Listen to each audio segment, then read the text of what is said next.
बोल भैया। सॉरी। मेरा सवाल ये है कि आपने हाल ही में मथुरा में एक बयान दिया था कि धार्मिक स्थलों से राष्ट्रगीत का गान होना चाहिए। तो आपको क्या लगता है कि राष्ट्रगीत जो है वो देशभक्ति की पहचान कैसे है? संविधान हमें ऐसा तो केवल कुछ नहीं कहता है। राष्ट्रगीत से पहचान नहीं की जा सकती है, हाँ।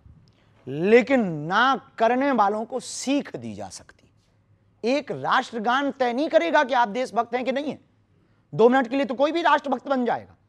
राष्ट्रभक्ति दिल में होनी चाहिए, पर आदत डालने के लिए गिरजाघर, मंदिर और मस्जिदों से राष्ट्रगान बजना चाहिए, ताकि ये पता लग जावे कौन भारत से प्यार करता, कौन नहीं करता। जी, ये तो एक अच्छा सजेशन है। सवाल गुरुजी, हिंदू क्यों धर्म परिवर्तन करता है और कुल कोशिश करता है हिंदू को ही धर्म परिवर्तन कराने के? हिंदू बड़ा इस सवाल में मैं भी जोड़ देता हूं कि ऐसा क्यों बार बार आरोप लगता है कि हिंदुओं का ही धर्म परिवर्तन होता है? क्योंकि हिंदुओं में अमीर अमीर होते जा रहे हैं, गरीब गरीब होते जा रहे हैं, इसलिए हिंदू धर्मांतर। हिंदुओं की आबादी ज्यादा है, 80%। लेकिन देखिए, मुसलमानों पे आरोप लगता है कि वो हिंदुओं को कन्वर्ट करने की कोशिश कर रहे हैं, ईसाइयों पे आरोप लगता है वो हिंदुओं को कन्वर्ट करने की कोशिश कर रहे हैं। कोशिश नहीं, बहुत विजुअल है, पकड़े जा रहे हैं। कोशिश नहीं, कर ही दिए हैं, वीडियो पकड़े गए हैं, न्यूज़ें पड़ी हैं। बिल्कुल। हाँ। नहीं, पर मेरा सवाल कुछ और है। मेरा सवाल ये है कि हिंदू का ही, जो उनका सवाल है, हिंदू का ही धर्म परिवर्तन क्यों होता है? क्योंकि हिंदू इतना बुजदिल है कि उसको अपने देवता में चमत्कार नहीं दिखाई देता, लेकिन फूफा वालों में चमत्कार दिखाई देता है, जो करंट लगाते हैं। हाँ, वो ऐसे रूमाल फू। अरे भाई, बागेश्वर आजा, देख ले लाइव कैसे चमीटा मारे जाते हैं, बालाजी कैसे दया करते हैं। अच्छा, तो हिंदुओं के अंदर ये एक मानसिकता हो गई है कि अपने सनातन धर्म में सिद्धियां शक्तियां नहीं है, इसलिए तो हम दरबार लगाते हैं। लोगों को लगता है हम चमत्कार दिखाने के लिए दरबार लगाते हैं। हम हिंदुओं को बताने के लिए दरबार लगाते हैं कि अपने बजरंगबली भी भाई साहब किसी से कम नहीं है। आरएसएस चीफ ने एक और बात कही कि हिंदुत्व जो है, हिंदुइज्म जो है, वो सेकुलरिज्म की गारंटी है। इस बात से आप सहमत हैं? और अगर सहमत है तो क्यों सहमत है? देखिए, सबके अपने अपने भाव होते हैं। सेकुलरिज्म की गारंटी हिंदुत्व है या ये नहीं, इस पर हमने बहुत ज़्यादा विचार नहीं किया।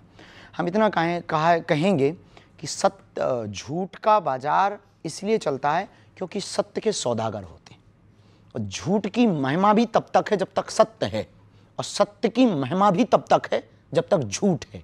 यदि सभी सत्यवादी हो जाएंगे तो फिर झूठ कहाँ जाएगा, और फिर सब सत्यवादी हो जाएंगे तो तोड़ खत्म हो जाएगा। तो क्या मुसलमानों की वजह से सेकुलरिज्म नहीं है, सिर्फ हिंदुओं की वजह से सेकुलर है भारत? देखिए, भारत में हिंदुओं को और हिंदुत्व को खतरा हिंदुओं से, अच्छा, मुसलमानों से तो बहुत बाद में। हिंदुओं का खतरा हिंदुओं से, उन हिंदुओं से जो खाते भारत का है, गाते पाकिस्तान का। कौन है ऐसे आपकी नजर में?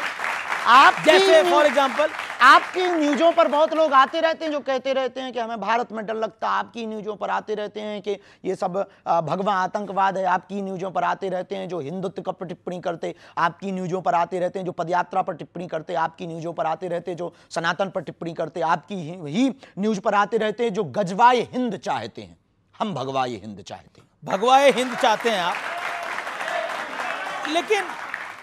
लेकिन आपने भगवाए हिंद में फिर हम टोकें जी। भगवाए हिंद में यह गारंटी है कि मुसलमान रहेंगे। भगवाए हिंद में यह गारंटी है कि सिख ईसाई सब रहेंगे, पर गजवाए हिंद में यह गारंटी नहीं है। अच्छा, एक आप पर आरोप है, आरोपों की झड़ी लग रही है। सवाल ले लेते हैं। क्या सवाल है आपका, बोलिए। सर, छत्तीसगढ़ बस्तर का हूँ सर। बहुत अच्छी जगह है सर, सवाल ये है कि धर्मांतरण को लेकर जो बस्तर में भोले भाले आदिवासी जो धर्मांतरण का शिकार हो रहे हैं, उसके लिए आपकी योजना क्या है सर? क्योंकि हर दूसरे दिन यात्राएं हम कर ही रहे हैं। भविष्य में छत्तीसगढ़ में रथ यात्रा करेंगे, और उसकी योजना सिर्फ यही है कि हिंदू को स्वयं जगना पड़ेगा। एक अकेला धीरेन्द्र कृष्ण शास्त्री की जिम्मेदारी नहीं है भारत को हिंदू राष्ट्र बनाने की, हॉस्पिटल बनाने की या धर्मांतरण रोकने की। इस देश के प्रत्येक व्यक्ति को बाबा बागेश्वर बनना पड़ेगा, तभी भारत हिंदू राष्ट्र होगा। जी, लेकिन अब मैं आप पे, यही हमारी योजना है।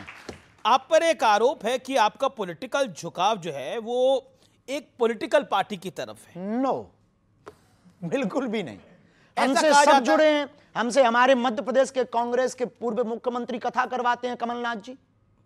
वहां के पूर्व मुख्यमंत्री रहे, उनके सुपुत्र दिग्विजय सिंह के सुपुत्र जयवर्धन जी हमारे मंचों पर आते, हमारी बहुत निजता मैं भी है, बताता बहुत हूं प्रेम भी है। ये क्यों बोला जाता है। हाँ। इसी साल फरवरी के अंदर मैं अपने जो आप पे आरोप लगता है उसको आगे बढ़ाता हूं। इसी साल फरवरी में प्रधानमंत्री नरेंद्र मोदी आपके बुलावे पर बागेश्वर धाम पहुंचे थे। उन्होंने आपको अपना छोटा भाई कहकर संबोधित करा, तो आपके विरोधी कह रहे हैं जो मोदी का छोटा भाई है वो तो संघी है। वाह, ये कोई बात हुई है कि उन्होंने छोटा भाई कह दिया तो हम संघी हो गए हैं? अब आपने हमको भाई कह दिया तो क्या हम पत्रकार हो गए हैं?